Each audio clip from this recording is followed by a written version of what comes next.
ಅಗಣಿತ ಸಿರಿ ಸಂಪತ್ತಿನ ಒಡೆಯ ಆಗಲಿಲ್ಲ ಸುಖ ಸುಂದರಿಯರ ಸುಖ ಭೋಗಗಳಿಂದ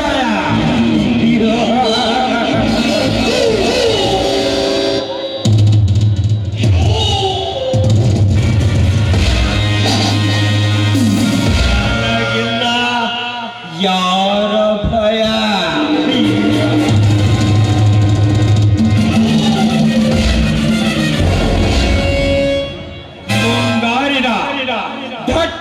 ಮೋಡಗಳು ಮಳೆಯನ್ನೇ ಒತ್ತಿ ತಂದು ಭೂಮಿಗೆ ಸುರಿಯುವಂತ ಮಳೆಯ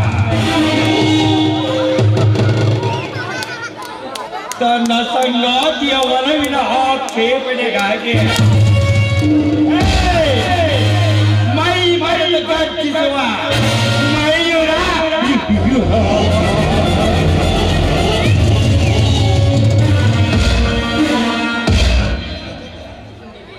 ಹುಣ್ಣಿಮೆಯ ಚಂದಿರನ ಶೀತಲ ಕಿರಣಗಳಿಗೆ ಉದ್ರೇಕಗೊಂಡ ಅಪ್ಪರಿಸಿ ಆರ್ಭಟಿಸುವ ಸಾಗರಗಳ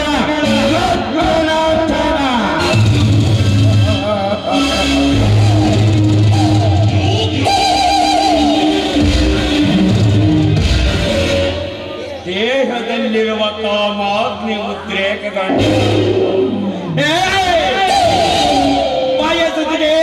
ಸುಂದರಿಯರ ಲಿಂಗನ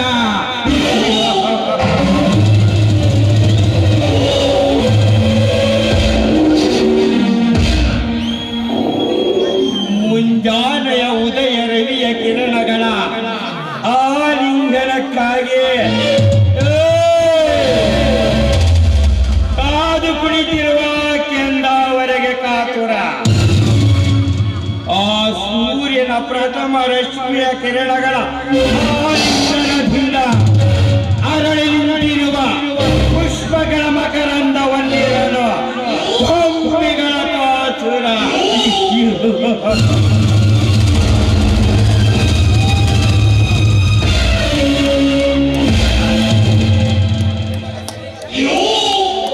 ಕಣ್ಮನ ಸೆಳೆಯುವ ಬೆಡಗಿಯರನ್ನು ತನ್ನ ಮಾತಿನಲ್ಲಿ ಮೊರಳಾಗಿಸಿ ಅವರನ್ನು ಸೂಚಿಸಿ ಭೋಗಿಸುವನು ಈ ಚತುರ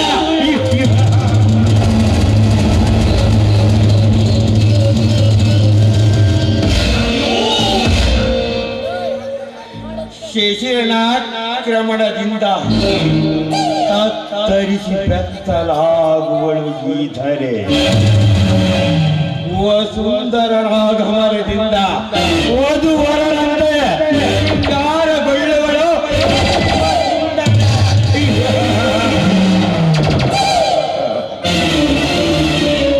ಶಾಪಗ್ರಸ್ತ ದೇವತೆಯರ ಸುರಲೋಕದಿಂದಿಳಿದು ಬಂದಂತಿರುವಳು ಈ ಪೂಜಾ ಅಪ್ಸರ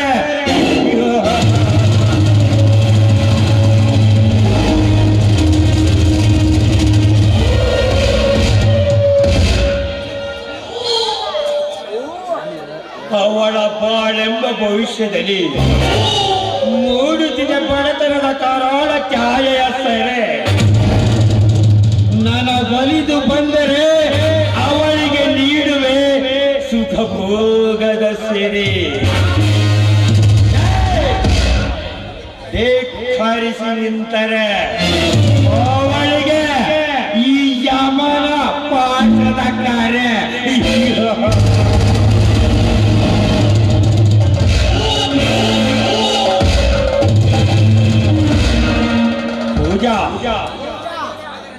ನೀಲಿ ಬಾನೆಂಬ ಸಾಗರದಲ್ಲಿ ನೌಕೆಗಳಂತೆ ತೇಲಿ ಬರುತ್ತಿವೆ ಬಿಳಿ ಮೋಡಗಳಂತೆ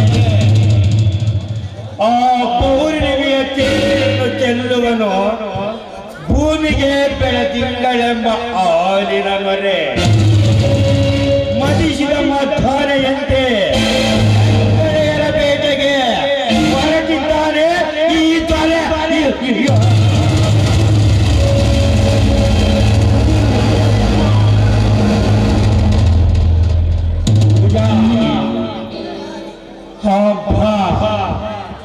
ಏನವಳ ಸೌಂದರ್ಯ!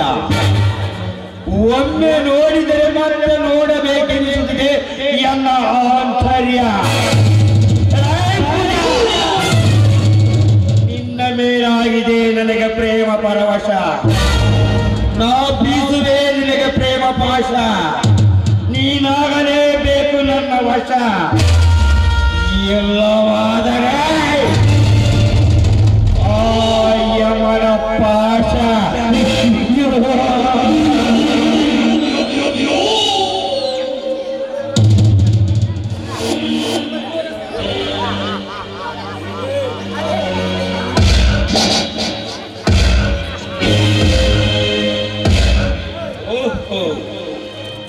ನಮ್ಮೂರ ಸೌಂದರ್ಯ ದೇವತೆ ಯಾವ ಕಡೆ ಹೊರಟಿರಬಹುದೆಂದು ಕೇಳಬಹುದೇ?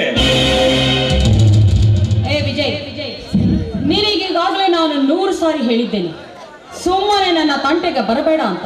ಆದ್ರೂ ಕೂಡ ನನ್ನನ್ನ ಹಿಂಬಾಲಿಸುವುದು, ತಡೆದು ಮಾತನಾಡಿಸುವುದು ಇದೆಲ್ಲ ಸರಿ ಇರೋದಿಲ್ಲ ವಿಜಯ್. ಪೂಜಾ, ನಾನು ನಿನ್ನನ್ನು ತುಂಬಾ ಪ್ರೀತಿಸುವ ಪೂಜಾ. ನಿನ್ನ ಮಾತಿಗೆ ಮಾನ್ಯತೆ ಕೊಟ್ಟು ನಿನ್ನ ಕಡೆ ತಿರುಗಿ ನೋಡಬಾರದೆಂದು ನಾನು ಎಷ್ಟೇ ಸುಮ್ಮನಿದ್ದರು ಹುಚ್ಚು ಮನಸ್ಸು ಈ ನಿನ್ನ ಸೌಂದರ್ಯವನ್ನು ಕಂಡು ಚುಂಬಕನಂತೆ ಸೆಳೆಯುತ್ತಿದೆ. ಕುಂತರು, ನಿಂತರು, ಮಲಗಿದರು ಈ ನಿನ್ನ ರೂಪ ನನ್ನನ್ನು ಕಾಡುತ್ತಿದೆ ಪೂಜಾ, ನನ್ನನ್ನು ಕಾಡುತ್ತಿದೆ. ನಿನ್ನನ್ನು ಸೇರುವ ಬಯಕೆ ಹೆಚ್ಚಾಗಿದೆ ಪೂಜಾ, ಹೆಚ್ಚಾಗಿದೆ. ಸೌಂದರ್ಯ ಅನ್ನುವುದು ಬೆಂಕಿ ಇದ್ದಂತೆ. ಅದನ್ನು ಮುಟ್ಟಲು ಹೋದ್ರೆ ಅದರ ಆಕರ್ಷಣೆಗೊಳಗಾಗಿ ಅದನ್ನು ಮುಟ್ಟಬೇಕು ಅಂತ ನೀನೇನಾದ್ರೂ ಹೊರಟಿದ್ದೆ ನಿಜ, ಆದ್ರೆ ಪತಂಗದ ಬೆಂಕಿಯಂತೆ ಸುಟ್ಟು ಭಸ್ಮವಾಗಿ ಹೋಗ್ತೀಯ. ಅಷ್ಟೇ ಅಲ್ಲ ನೋಡು ವಿಜಯ್, ನಾನು ತಾಯಿ ಇಲ್ಲದ ತಪ್ಪಲಿ ಅಂದ ಮೇಲೆ ನನ್ನನ್ನ ಗೌರವದಿಂದ ಬಾಳಲಿ ಬದುಕಲು ಬಿಡು. ಪೂಜಾ, ನೀ ತಪ್ಪಲಿ ಎನ್ನೆಂದೇನಾ ಕರುಣಿಸಿ ಹೇಳುತ್ತಿರುವೆ. ಒಳ್ಳೆಯ ಮಾತಿನಿಂದ ನೋಡು, ಈ ನಿನ್ನ ಸೌಂದರ್ಯವನ್ನು ನನಗರ್ಪಿಸಿ ಎನ್ನ ಮನದರಸಿಯಾಗು. ಈ ನನ್ನ ಪ್ರೇಮ ಸಾಮ್ರಾಜ್ಯದ ಕೋಟೆಗೆ ಮಹಾರಾಣಿಯಾಗು. ಈ ತಿಟ್ಟ ಶ್ರೀಮಂತ ವಿಜಯನ ಪಟ್ಟದರಸಿಯಾಗು, ಪಟ್ಟದರಸಿಯಾಗು. ನೋಡು ವಿಜಯ್, ನಿನ್ನ ಮಡದಿಯಾಗುವ ಅವಕಾಶ ನನಗೆ. ಯಾಕಂದ್ರೆ ನನ್ನ ತಂದೆಯವರು ನನ್ನನ್ನ ತುಂಬಾ ಕಷ್ಟಪಟ್ಟು ಸಾಕಿ ಬೆಳೆಸಿದ್ದಾರೆ. ಅಂದ ಮೇಲೆ ನನ್ನ ತಂದೆಗೆ ಎದುರಾಗಿ ನಡೆಯುವ ಧೈರ್ಯ ನನಗಿಲ್ಲ. ನೋಡು, ನನ್ನನ್ನ ದಯವಿಟ್ಟು ನನ್ನ ಪಾಡಿಗೆ ಬದುಕಲು ಬಿಟ್ಟು ಬಿಡು. ಮಡದಿಯಾಗುವ ಅವಕಾಶ ನಿನಗಿಲ್ಲದಿದ್ದರೆ ಪ್ರೇಸಿಯಾಗಿ ಆದರೂ ಸುಖ ನೀಡು. ನೋಡು, ನಿನ್ನ ಅಂಗಾಂಗಗಳ ಆಕರ್ಷಣೆಗೆ ಒಳಗಾದ ಈ ನನ್ನ ಮನಸ್ಸಿಗೆ ಈ ನಿನ್ನ ದೇಹದ ಸಿರಿಯನ್ನು ತೃಪ್ತಿಪಡಿಸು. ದಾಹದಿಂದ ಬಾಳಲುತ್ತಿರ ಈ ಹನ್ನೆಡೆಗೆ ಪ್ರೇಮಾಮೃತದ ಅಮೃತ ಸಿರಿಯನ್ನು ಸುರಿಸು. ರತಿ ಮನ್ಮಥನ ಸತಿಯಂತಿರುವ ಯೌವನವನ್ನು ಒಂದು ತೃಪ್ತಿ ಪಡಲೇ ಮನಸ್ಸು. ದೇಹವನ್ನ ಒಬ್ಬರಿಗೆ ಕೊಟ್ಟು ಮನಸ್ಸನ್ನ ಮತ್ತೊಬ್ಬರಿಗೆ ನೀಡಿ ಸುಖ ಪಡಿಸಿ ಸುಖ ಪಡುವ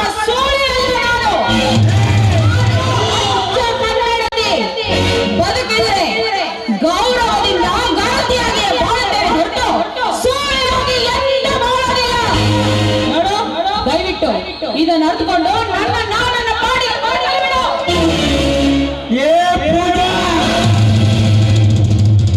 ಒಳ್ಳೆಯ ಮಾತಿನಿಂದ ಹೇಳುತ್ತಿರುವೆ ಕೇಳು. ಸುಮ್ಮನೆ ಸುಖ ನೀಡಿ ಹೋಗು. ನೋಡು, ಒಚ್ಚು ಒಚ್ಚು ಇಡಿಸುತ್ತೆ ಈ ನಿನ್ನ ಸೌಂದರ್ಯ.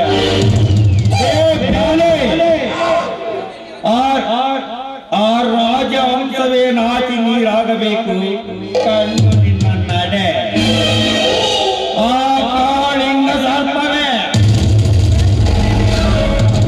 ಕಣ್ಣು ನಿನ್ನ ಚೆಡೆ ಆ ಸೂರ್ಯ ಹಿಡಿಯಬೇಕು ಮೋಡಗಳ ಪಡೆ ಆ ಪರಿಸಿ ಅವರು ಪಠಿಸುವ ಕೋಲ್ ಮಿಂಚು ಬೆಚ್ಚಿ ಬೀಳಲೇಬೇಕು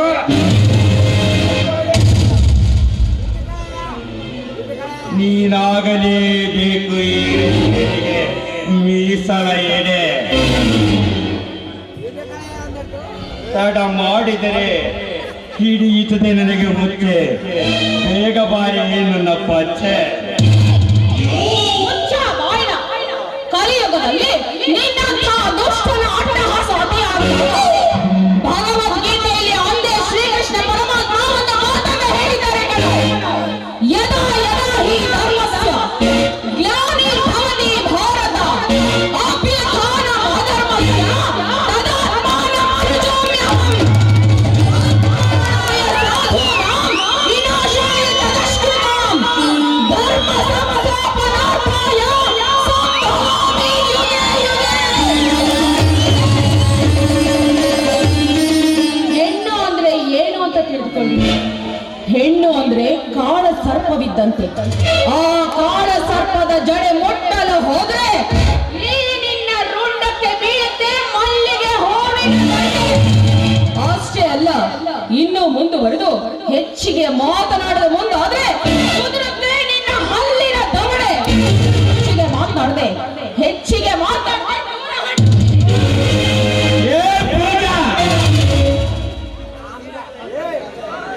ನೀನು ಯಾವ ಕಾಲದ ಭಗವದ್ಗೀತೆಯ ವೇದ ಪುರಾಣವನ್ನು ಈ ಕಂಪ್ಯೂಟರ್ ಯುಗದ ಮಾನವನ ಬಗ್ಗೆ ಮಾತನಾಡುತ್ತೀನಿ. ಅಚ್ಚ ಕನ್ನಡದಲ್ಲಿ ಹೇಳ್ತೇನೆ ಕೇಳು ಬಾಳೆ. ನಿನ್ನ ಭಗವದ್ಗೀತೆಯಲ್ಲಿ ಕೃತಯುಗ, ದ್ವಾಪರಯುಗ, ಕ್ಷೇತ್ರಯುಗ, ಕಲಿಯುಗ, ಋಗ್ವೇದ, ಅಥರ್ಣ, ಸಾಮ, ಯಜುರ್ವೇದ, ಉಪನಿಷತ್ತು ಈ 9 ಜೋಡಿಸಿ ಅಮ್ಮಣ್ಣೆ ಕೇವಲ ಒಂದು ಬೆಂಕಿ ಪಟ್ಟಣದಲ್ಲಿ ತುಂಬಿಕೊಟ್ಟಿದ್ದಾನೆ ಈ ಕಂಪ್ಯೂಟರ್ ಭಗವದ್ಗೀತೆ. ನಿನ್ನ ಭಗವತಿ ಕಾಲೈ ತಸ್ಮೈ ನಮಃ. ಕಾಲವನ್ನು ಕೇಳುವ ಕಾಲ ಇದಲ್ಲ. ಆ ಬೆಂಕಿ ಪಟ್ಟಣದಲ್ಲಿ ಕೇವಲ 9 ಅಜ್ಞೆಗಳನ್ನು ಇಟ್ಟ. 4 ಯುಗ, 4 ವೇದ, 1 ಉಪನಿಷತ್. ಆ 9 ನಂಬರಿನಲ್ಲಿ ಒಂದೇ ಒಂದು ನಂಬರ್ ಅನ್ನು ಒತ್ತಿದರೆ ತೆಗೆದುಕೊಂಡು ಹೋಗಬಲ್ಲೆ ನಿನ್ನನ್ನು ಚಂದ್ರಲೋಕಕ್ಕೆ.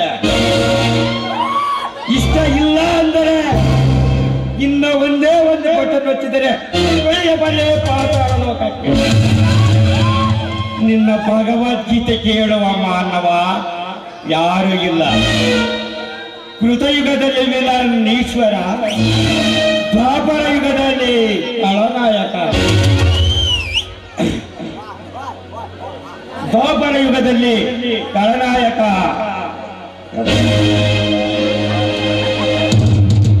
ದ್ವಾಪರ ಯುಗದಲ್ಲಿ ದುರ್ಯೋಧನ, ತ್ರೇತಾಯುಗದಲ್ಲಿ ರಾವಣ, ಕಲಿಯುಗದಲ್ಲಿ ಊರಿಗೆ 100 ಜನ ಖಳನಾಯಕರು. ಬಾಲೆ ಊರಿಗೆ 100 ಜನ ಖಳನಾಯಕರು. ಅವರು ಹುಟ್ಟಿದ್ದು ಕೇವಲ ನಿನ್ನಂತ ಹೆಣ್ಣಿನ ಸೌಂದರ್ಯದಿಂದ. ತಿಳಿದುಕೋ, ನಿನ್ನ ಕಾಲ ತಸ್ಮಯ ನಮಃ. ಭಗವದ್ಗೀತೆಯ ಸೂತ್ರ ಇದಲ್ಲ. ಒಳ್ಳೆ ಮಾತಿನಿಂದ ಈ ನಿನ್ನ ಚೆಲುವನ್ನು ನನಗರ್ಪಿಸಿ ಸುಖ ನೀಡಿ ಹೋದರೆ ಒಳೆಯಿತು, ಇಲ್ಲವಾದರೆ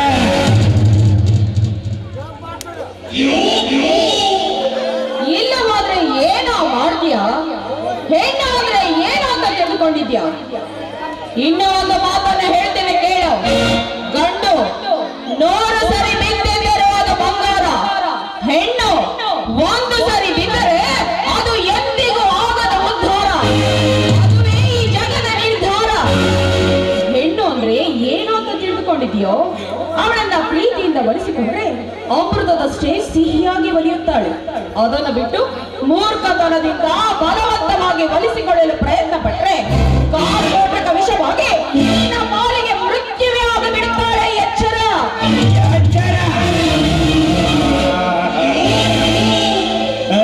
ಪೂಜಾ, ನನಗೆ ಸೊಕ್ಕಿನ ಉತ್ತರವನ್ನ ಕೊಡುವೆಯ?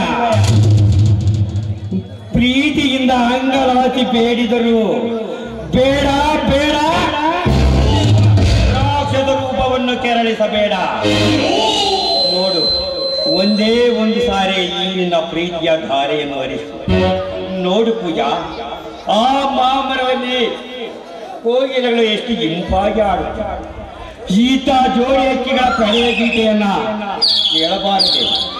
ಒಂದೇ ಒಂದು ಸಲ ಪ್ರೀತಿಯಿಂದ ಈ ನನ್ನ ಮನವನ್ನು ತಿಳಿಸಬಾರೆ. ಪಾಪಿ, ನೀನಿಷ್ಟೊಂದು ಕಾಮ ಪಿಪಾಸು ಅಂತ ನಾನು ತಿಳಿದುಕೊಂಡಿರಲಿಲ್ಲ. ಏ ವಿಜಯ್, ನಿನ್ನ ಒಲಮೆಯ ಮಾತಿನಿಂದಲೋ ನಿನ್ನ ಬಲವಂತದಿಂದಲೋ ನಿನ್ನ ಬಲತ್ಕಾರಕ್ಕೆ ಒಳಗಾಗಿ ಮರಳಾಗುವ ಹೆಣ್ಣ ನಾನಲ್ಲ ಕಣೋ. ಇವಳು ಗಂಡು ಮೆಟ್ಟಿದ ನಾಡು ಚಿತ್ರದುರ್ಗದ ಮಣ್ಣಿನಲ್ಲಿ ಹುಟ್ಟಿದ ಹೆಣ್ಣು ಇವಳು. ಪ್ರಸಂಗ ಎದುರಾದ್ರೆ ಕೈಯಲ್ಲಿ ಖಡ್ಗ ಹಿಡಿದು ಶತ್ರುವಿನ ರಂಡವನ್ನೇ ಚಂಡಾಡಿ ಬಿಡ್ತಾಳೆ. ನೋಡು, ನನ್ನ ಆಸೆಯನ್ನು ಬಿಟ್ಟು ನಮ್ಮಿಂದ ದೂರ ಹೊರಟು ಹೋಗು. ಹೇಗೆ ಮರೆಯಲಿ ಪೂಜಾ, ಹೇಗೆ ಮರೆಯಲಿ? ಹುಬ್ಬಲ ಕಣೆ ಅವು ಕಬ್ಬಿನ ಬಿಲ್ಲೆ, ನಿನ್ನ ಕಣ್ಣಲ್ಲ ಕಣೆ ಅವು ಕಾಮನ ಬಿಲ್ಲು. ನಿನ್ನ ತುಟಿಯಲ್ಲಿರುವುದು ನಗುವಲ್ಲ ಕಣೆ ಮಲ್ಲಿಗೆಯ ಮಣ್ಣು, ಅದು ನಿನ್ನ ನಡುವಲ್ಲ ಕಣೆ ಬಾಗಿದ ಬೆಲ್ಲೆ. ನಿನ್ನಂತವಳಿಗೆ ಕರ ಮುಗಿದು ಕೈ ಮುಗಿದು ಬೇಡಿದರು ಕರಗುವುದಿಲ್ಲವೇ?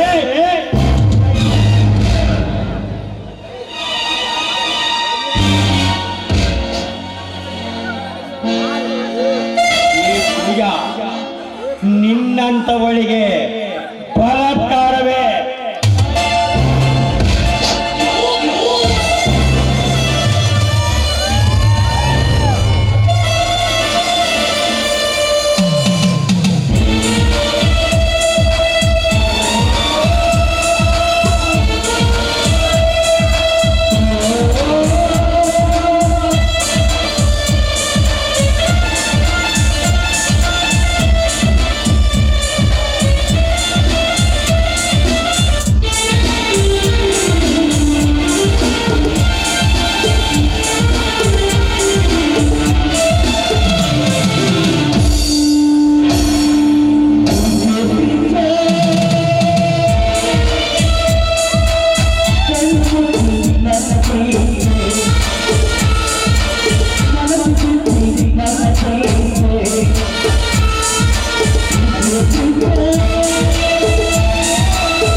ಎಂದು ಸಿಕ್ಕಿದೆ ಎಂದು ಬಲಾತ್ಕಾರಕ್ಕೆ ಯತ್ನಿಸುತ್ತಿರುವಲ್ಲ, ನಾಚಿಕೆ ಆಗುತ್ತಲ್ಲ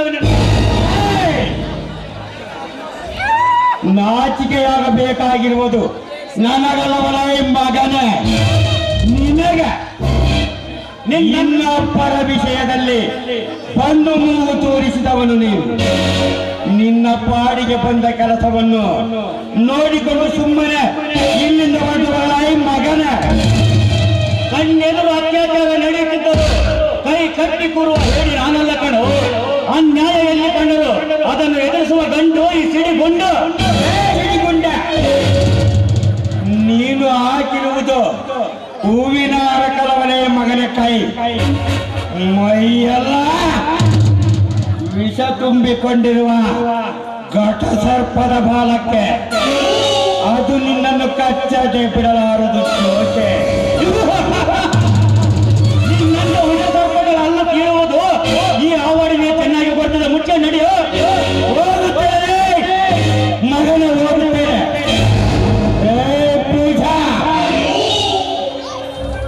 ಪೂಜಾ ಎಂಬೆರಡಕ್ಷರದಿಂದ ಹುಟ್ಟಿದ ನಿನ್ನ ನಾಮಾವಳಿಯನ್ನು ಕಾಮ ಎಂಬೆರಡಕ್ಷರದ ಬೀಜವನ್ನ ಬಿತ್ತಿ ಸುಖ ಎಂಬೆರಡಕ್ಷರವನ್ನು ಸಂತೋಷವನ್ನು ನೀಡಿ ಮರಣ ಎಂಬ ಮೂರಕ್ಷರದಲ್ಲಿ ನಿನ್ನ ಅಂತ್ಯವನ್ನು ಬರೆಯದಿದ್ದರೆ ಈ ಒಡ ಹುಟ್ಟಿದವರ ನಾಟಕದಲ್ಲಿ ಖಳನಾಯಕನಾಗಿ ಪ್ರತ್ಯಕ್ಷನಾದ ಇವನಿಗೆ ಮಗನ ನಿನಗೆ ಹೇಳುತ್ತೇನೆ ಕೇಳು. ನಿನ್ನ ರಕ್ತದಿಂದಲೇ ನಿನ್ನ ರಕ್ತವನ್ನು ಹೀರಿ ಚರಿತ್ರೆಯನ್ನು ಸೃಷ್ಟಿಸಿ ನಿನ್ನ ಇತಿಹಾಸ ಪುಟಗಳಲ್ಲಿ ಸಾವಿರಾರು ಅಧ್ಯಾಯವನ್ನು ಬರೆಯದಿದ್ದರೆ ಈ ಒಡ ಹುಟ್ಟಿದವರ ನಾಟಕಕ್ಕೆ ಬರೆದ ಕವಿ ಇಟ್ಟ ಕಾಮ ಎಂಬೆರಡಕ್ಷರದ ಶಬ್ದ ಮಾಡಿಟ್ಟ ಸುಂದರವಾದ ಒಂದು ಕುಟುಂಬದ ಗೂಡು. ಆ ಗೂಡಿಗೆ ಬಿಟ್ಟ ಎರಡು ಪತಂಗ. ಆ ಒಂದು ಪತಂಗ ಇದರಿಂದಲೇ ಆಗುತ್ತದೆ ಆ ಗೂಡಿನ ಸರ್ವಭಂಗ. ಮುಂದಿನ ದೃಶ್ಯದಲ್ಲಿ ತೋರಿಸುವೆ ಈ ಖಳನಾಯಕನ ಕರಾಳ ಪ್ರತಾಪವನ್ನು.